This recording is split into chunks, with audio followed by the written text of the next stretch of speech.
This story is titled, My Parents Gave Everything to My Golden Sibling, Then Demanded I Fund Their Retirement. I refused and cut ties. Hi everyone. Before we dive in, a quick favor. If you enjoy content like this, please hit the subscribe button. It's free, supports the channel, and make sure you never miss out on amazing videos. Alright, let's get started. Okay, so here's some backstory to kick things off. Growing up, I always knew my brother Alex was the favorite. You know how some families try to pretend they treat their kids equally, even if it's obvious they don't? Mine didn't even bother hiding it. Alex was their golden boy from day one. He could do no wrong, even when he clearly did everything wrong. For some context, Alex is 2 years younger than me. I'm 34 now, so he's 32, but it's like he's never aged past 16. He's the kind of guy who peaked in high school, or at least he would have if he'd actually graduated.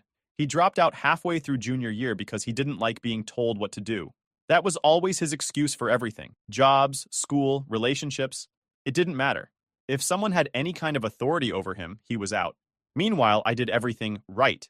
I studied hard, got good grades, and worked part-time during high school to save up for college. My parents owned a small landscaping business, a decent little setup with a handful of employees. It wasn't glamorous, but it kept the lights on and food on the table. They'd make me help out during the summer, trimming hedges, mowing lawns, and lugging equipment around. I hated it, but I did it because I knew it was temporary. I had bigger plans. Alex, on the other hand, he'd disappear halfway through the day, saying he didn't feel like working, or that it was too hot outside. My parents would just shrug it off. He's still figuring things out, they'd say. Figuring things out? He wasn't even trying. After high school, things only got worse. While I was working 2 part-time jobs and taking night classes to get my degree, Alex was bouncing between temp gigs and living at home rent-free.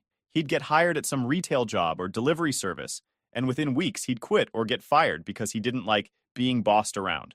It got to the point where my parents stopped asking what happened when he came home unemployed again. They'd just sigh and say, he'll find something that works for him eventually. Of course, eventually never came. By the time I graduated college and started working as a financial analyst, Alex was still lounging at home, borrowing money from our parents to start his own business or invest in a great opportunity. Nothing ever came of those investments. I wish I could say I was surprised by how much they coddled him, but it had been this way since we were kids. If I got a B on a test, they'd lecture me about not trying hard enough. If Alex failed a class, they'd blame the teacher for not understanding his learning style. If I wanted new clothes, I had to save up for them. If Alex wanted new sneakers, my parents would hand over their credit card like it was nothing. It was like we were living in 2 completely different households. Still, I tried to keep the peace.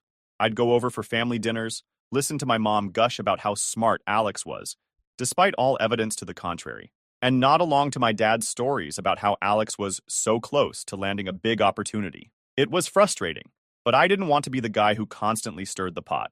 I figured, as long as they weren't dragging me into it, I could just let them live in their little bubble. But even then, there were cracks. Like the time I overheard my mom telling a family friend that I didn't need as much attention because I was self-sufficient. Or the time my dad flat out said that Alex had more potential than me because he was creative. Creative? The guy couldn't even stick to a basic budget. But whatever. I let it go because honestly, what was the point? By the time I hit my late 20s, I'd started to distance myself from them. I wasn't cutting them off or anything. I just had my own life. I'd bought a modest little house, built up some savings, and was starting to feel like all my hard work was finally paying off. Meanwhile, Alex was still living at home, mooching off our parents and complaining about how hard life was. The crazy part? My parents were fine with it. They even defended it. He's just taking some time to find his path, my mom would say. Not everyone figures it out right away. Sure, Mom. He's been figuring it out for over a decade now. But again, I kept my mouth shut. It wasn't worth the fight. Looking back, I think a part of me always knew where this was heading. My parents' favoritism wasn't just about emotional support. I just didn't realize how far they'd take it until last year. That's when everything came crashing down. To give you some backstory, family dinners with my parents were something I endured, not something I looked forward to. Growing up, I'd learned that skipping one wasn't worth the guilt trip that followed. So, once every couple of weeks, I'd head over to their place, make small talk, eat whatever my mom made, and remind myself that this was just part of being a good son. Dinners followed the same routine every time. My mom would call me earlier in the day to remind me to come, even though I'd never actually forgotten. I'd show up, greet my dad, who was usually sitting in his recliner watching sports or some old action movie, and then chat with my mom while she finished cooking. Alex was almost always already there, sitting at the table or on the couch, scrolling through his phone like he had absolutely nothing better to do. Which, to be fair, he probably didn't. The food was always solid. My mom was a great cook, but it didn't make up for the awkward conversation. Most of the time, they'd start off harmless enough. My dad would complain about traffic or the weather, and my mom would give me updates about random people I barely remembered from childhood. But no matter where the conversation started, it always found its way back to Alex. Alex has been so busy with the business, my mom would say, like she was trying to convince herself as much as me. Yeah, he's been coming up with some great ideas, my dad would add, nodding like they were talking about some kind of entrepreneurial genius. I'd just sit there, chewing my food and pretending to be interested. I knew better than to argue. No matter how much evidence there was to the contrary, my parents were fully committed to the idea that Alex was turning things around. Once, I made the mistake of asking for specifics. What kind of ideas? I asked, genuinely curious about what Alex could possibly be contributing. Well, my mom started, glancing at Alex, who was suddenly way too interested in his plate. He's been talking about expanding into commercial contracts. You know, office parks, malls, bigger projects. Right, Alex mumbled, not looking up. That's ambitious, I said carefully. I wanted to ask how they planned to pull that off when Alex couldn't even show up to residential jobs on time, but I bit my tongue. Every once in a while, my parents would try to drag me into the conversation. You're good with numbers, Daniel, my dad said one night, out of nowhere. You should take a look at the book sometime. Maybe give Alex some pointers. Dad, I don't think that's a good idea, I replied. Why not? You could help him out. Your family. I glanced at Alex, who was still glued to his phone, and shook my head. I've got my own job to worry about. Besides, Alex seems to have it under control. That shut my dad up, but I could tell he wasn't happy about it. The thing about these dinners was that they weren't just about eating together. They were about keeping up appearances. My parents wanted me there because it made everything seem normal, like we were this big, happy family. But the reality was far from it. Alex barely acknowledged me most of the time, and when he did, it was usually to make some snarky comment about how I thought I was better than him, because I had a degree and a steady job. My parents, of course, never called him out on it. They'd just sit there, pretending not to notice, or worse, laugh along like he was being funny. One time I brought up something about my work, a project I'd been proud of, and Alex immediately jumped in with, "Must be nice sitting at a desk all day while other people do the real work." I stared at him, trying to decide if it was even worth responding. "Yeah, Alex," I said finally. "Sitting at a desk is exhausting. You should try it sometime." My dad cleared his throat, and my mom quickly changed the subject. "Alex has been thinking about hiring more people for the business," she said, as if that was some kind of groundbreaking news. "Really?" I asked, raising an eyebrow. "Well, not yet," Alex cut in. "It's just an idea for now." I wanted to laugh. Of course, it was just an idea. Everything with Alex was just an idea. After dinner, we'd usually sit in the living room for a bit. Alex would sprawl out on the couch, looking bored. I'd sit there, sipping my coffee, counting down the minutes until it was socially acceptable to leave. It wasn't that I hated my family. I didn't. But being there felt like stepping into a time machine. No matter how much my life had changed, nothing about that house or the people in it ever seemed to evolve. It was the same conversations, the same dynamics, the same expectations. They still saw me as the responsible one, the one who didn't need help, the one who could always figure things out on his own. And Alex? He was still the golden boy who needed all their attention and support, no matter how little he deserved it. By the time I left, I always felt drained. It was like the house sucked all the energy out of me. I'd get in my car, crank up the radio, and take a deep breath, reminding myself that I didn't have to live in that world anymore. But no matter how far I distanced myself, I knew I'd be back in a couple of weeks, sitting at that same table, listening to the same conversations, and pretending everything was fine. So, it was supposed to be just another Sunday dinner. I didn't expect much. Same bland conversations, same forced family bonding. I figured I'd show up, eat my mom's lasagna, endure an hour or two of Alex's smirking and my dad's grumbling about the state of the economy, and head home. Easy enough, right? But this time was different. The atmosphere felt weird from the moment I walked in. My mom was unusually fidgety, and my dad was sitting at the table instead of his usual spot in the recliner. Even Alex looked uncomfortable, which was rare since he usually parked himself in front of the TV like he owned the place. "Hey, what's going on?" I asked, dropping my keys on the counter. "Nothing, nothing," my mom said quickly, her voice a little too high-pitched to be convincing. "Dinner's almost ready. Go ahead and sit down." I frowned but did as she said, taking my usual seat at the table. My dad cleared his throat and glanced at my mom, who gave him a little nod. Alex, sitting across from me, was suddenly very interested in his phone. All right, my dad said, his tone more serious than usual. We've got something to talk about. Here we go, I thought. I had no idea what was coming, but it couldn't be good. My dad didn't do serious talks unless he was about to complain about something or deliver bad news. We've been thinking a lot about the future, he continued, his hands clasped on the table like he was about to deliver a corporate presentation. Your mom and I aren't getting any younger, and we want to make sure everything's in order. Okay, I said slowly, glancing between them. My mom jumped in. You know, the business, the house, our savings. We've been trying to figure out the best way to transition things. Transition? That word immediately set off alarm bells in my head. They'd never talked about this kind of stuff before. At least, not with me.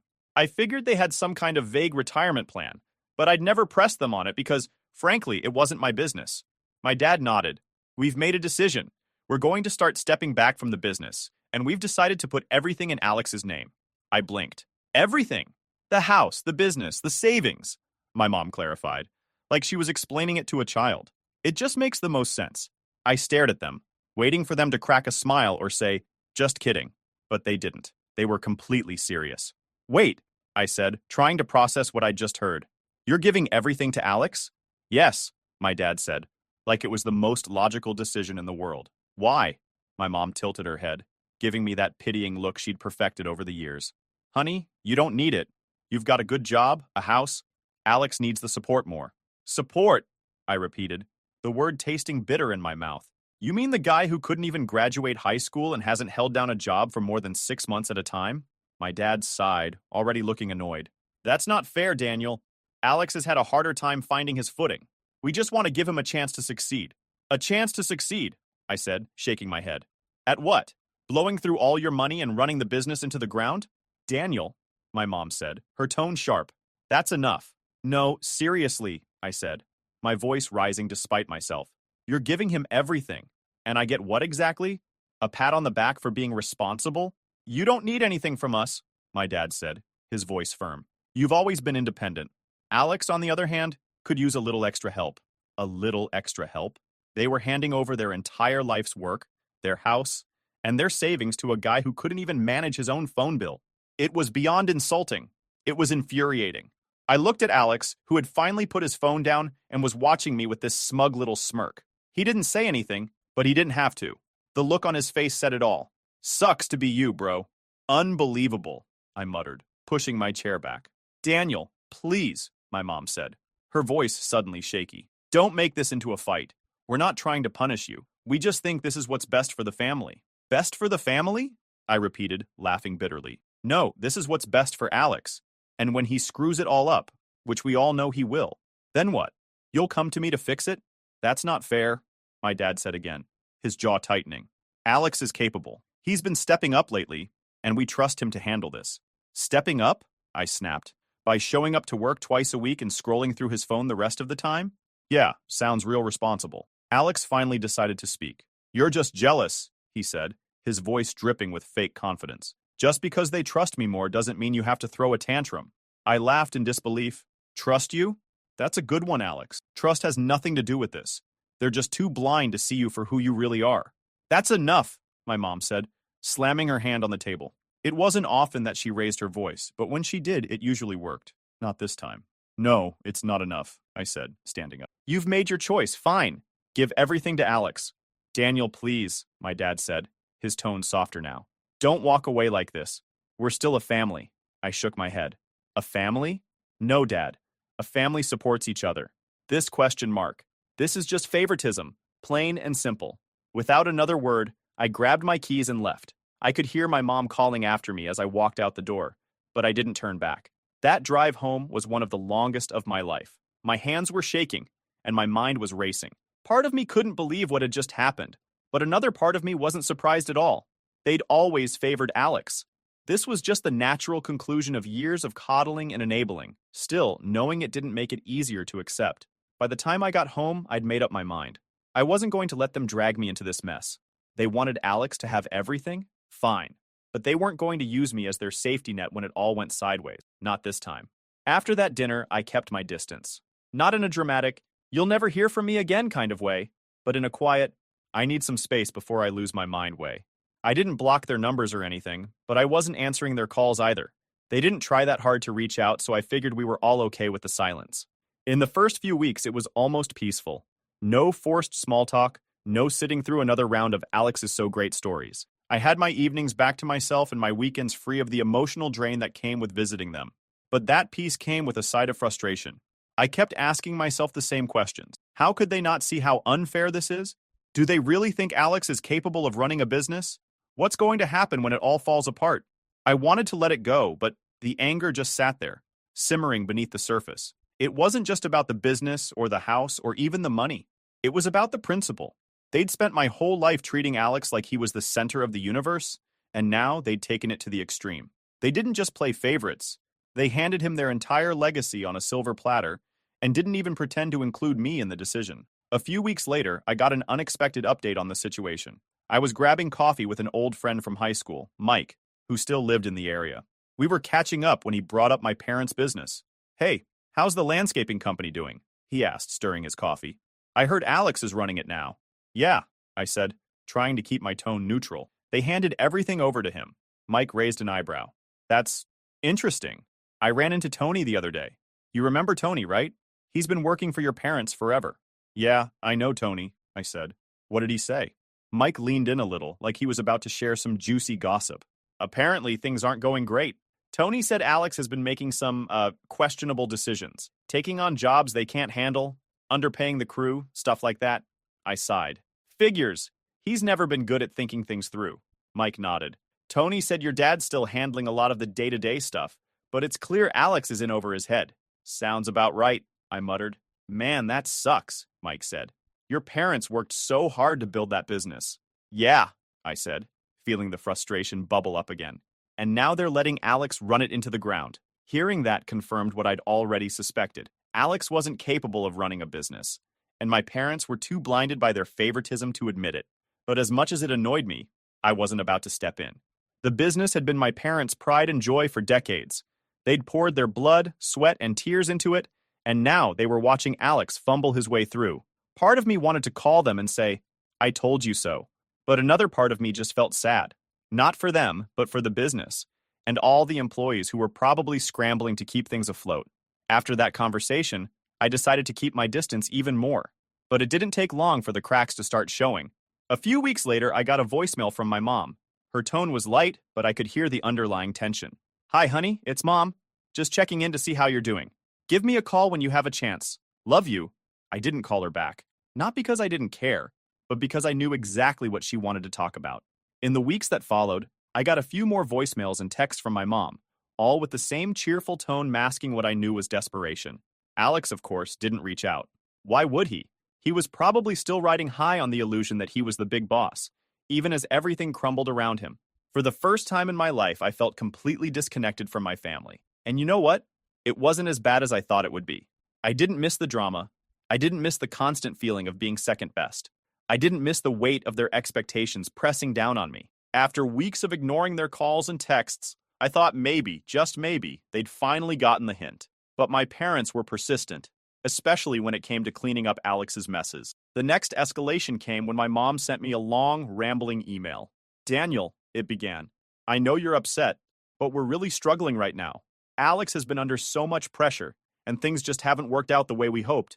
He's trying his best, but it's a lot for him to handle.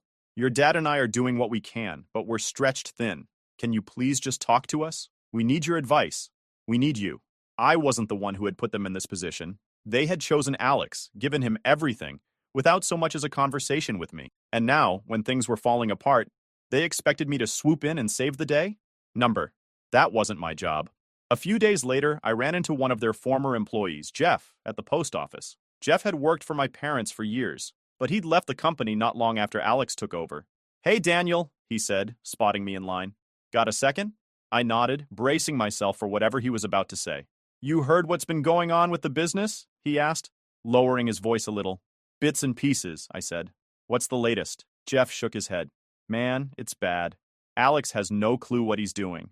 He's been taking on jobs that are way too big for the crew to handle, and he's underpricing everything just to get work. They're barely breaking even on most projects." "Sounds about right," I said, keeping my tone neutral. "And that's not even the worst of it. Jeff continued. He's been butting heads with everyone. Good guys, too. People who've been loyal to your parents for years. A lot of them have quit. It's a skeleton crew now. Why am I not surprised? I muttered. Jeff nodded. I hate to say it, but I don't think the company's going to last much longer if things keep going like this. Later that evening, I got another call from my mom. This time, I answered. Daniel, she said, her voice equal parts relief and frustration. I've been trying to reach you for weeks. Why haven't you called us back? Because I know what you're going to ask me, and the answer is still no, I said, cutting straight to the point. Daniel, please, she said, her voice cracking. We're in a really tough spot. Alex is struggling, and we don't know what to do. The business is falling apart.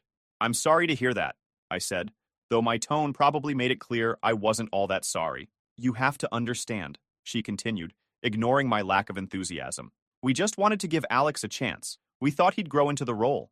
Well, he didn't, I said bluntly. And now you're dealing with the consequences of that decision. It's not like that. It's exactly like that, I interrupted. I'm not doing it, Mom. I'm done. She didn't say anything for a moment, and I could hear her trying to hold back tears. Finally, she said, I just wish you'd understand. We love you both, Daniel. We never meant to make you feel like you weren't important. You didn't mean to, I said, shaking my head. But you did. Over the next few weeks, I started hearing from other people, relatives, family friends, even some old neighbors. Apparently, my parents had been telling everyone who'd listen about how difficult things were and how I was refusing to help. One of my aunts called me, launching straight into a guilt trip. Daniel, what's wrong with you? She said, her tone sharp. Your parents are struggling, and you're just sitting back and letting it happen? That's not how family works. They didn't know this would happen, she continued. They were just trying to do what was best for him, and now they need you. You're really going to turn your back on them? Yes, I said simply. What kind of son does that? She snapped. The kind who's tired of being treated like a backup plan, I replied before hanging up. Meanwhile, the situation with the business kept deteriorating. Alex, true to form, refused to take responsibility for any of it. According to the people I talked to, he blamed the employees, the clients, the economy, anything and everything except himself. My parents, of course, were still defending him. He's doing the best he can, my mom said in one voicemail. It's just a tough time for everyone. But it wasn't just a tough time. It was a disaster. The business was hemorrhaging money, and my parents were on the verge of losing everything. And even then, they couldn't admit they'd made a mistake. One Saturday morning, they came unannounced, just as I was settling into my usual weekend routine. A cup of coffee, a quiet house, and no immediate obligation. The knock at the door was sharp and deliberate. The kind of knock that tells you whoever's there isn't just dropping by for a friendly visit. I opened the door to find my parents standing on the porch. My dad was stiff, his expression a mix of irritation and exhaustion, while my mom was fidgeting with her purse strap, her lips pressed into a tight line. For a moment, I thought about shutting the door and pretending I wasn't home, but I knew they wouldn't leave without saying whatever they'd come to say. Can we come in? My dad asked, though it wasn't really a question. I stepped aside, letting them in. They didn't wait for an invitation to sit. My dad dropped into the armchair like he owned the place, and my mom perched on the edge of the couch, her hands still gripping her purse like a lifeline. There was an awkward silence as I stood there, leaning against the wall, waiting for them to get to the point. I didn't have to wait long. We need to talk, my dad said, his voice firm and heavy with disappointment. Frankly, Daniel, we're disappointed in you. I blinked, caught off guard by the bluntness. Disappointed? Yes, he said. We've been reaching out to you for weeks, trying to get you to see reason, and you've ignored us. You're turning your back on your family, and that's not how we raised you. My mom nodded along, her expression mournful. We expected better from you, Daniel. You've always been the dependable one, the one we could count on. But now, when we need you the most, you're just refusing to help. I felt a wave of disbelief wash over me. They weren't here to apologize or even to discuss things rationally. They were here to guilt me into submission.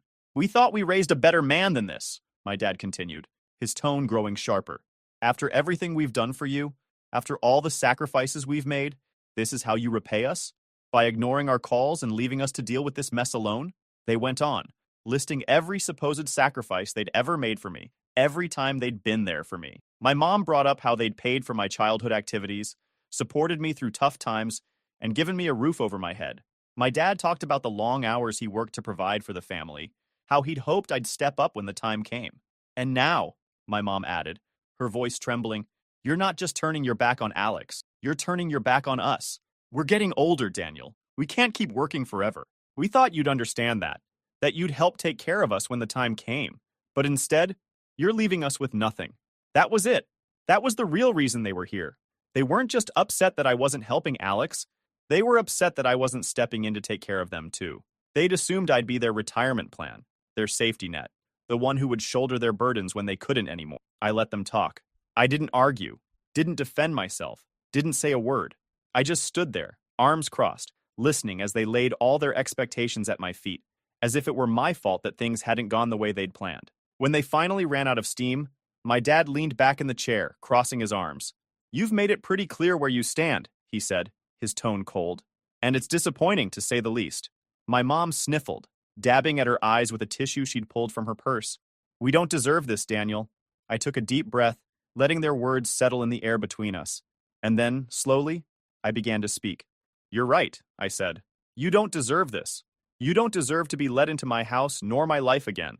You deserve to deal with the consequences of your own actions, just like everyone else. You decided Alex was the one who needed support, the one who deserved the business, the house, the savings. Let me tell you something. You deserve getting help from him. And now, look at you. You're coming to me to clean it up. That's not how this works." My dad opened his mouth to respond, but I held up a hand to stop him. "You don't get to stand here and tell me you're disappointed in me when you've spent my entire life treating me like I don't exist. You don't get to guilt me into helping you after ignoring me for years, after making it clear that Alex was the one who mattered. You made your choices, and now you get to live with them." My mom started crying, big, ugly sobs that filled the room. My dad's expression hardened, but I could see the defeat in his eyes. They'd come here to shame me, to guilt me into stepping up, and it ended up with me shaming them. For a moment, no one said anything. Finally, my dad let out a long sigh and stood up. "You're right," he said quietly, his shoulders slumping. "We made mistakes. We thought we were doing the right thing, but we messed up. We should have handled things differently. We should have treated you better." My mom nodded through her tears. "We're sorry, Daniel. We really are. We thought we were helping Alex, and we didn't realize—" She trailed off, unable to finish the sentence. I didn't say anything. What was there to say? Their apologies didn't change anything.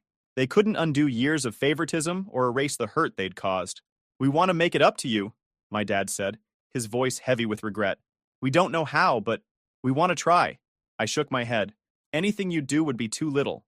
It's too late for that," I said. They left a few minutes later, defeated and apologetic. My mom kept looking back at me as they walked out the door, like she was hoping I'd change my mind.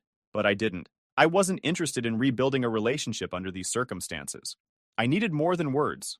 I needed time and space to process everything, and they needed to focus on fixing the problems they created. As for Alex, word on the street is that he's still blaming everyone else for his failures. Apparently, he's been telling people my parents sabotaged him by not giving him enough support, which is hilarious considering they handed him everything. Classic Alex. The good news is I feel lighter these days. Cutting ties wasn't easy, but it's been worth it. I've started focusing on myself for the first time in years, traveling, picking up new hobbies, and just living my life without their baggage weighing me down.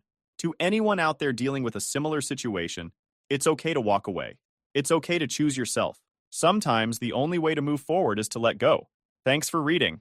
I'll keep you updated if anything changes, but for now, I'm focusing on me, and it feels good.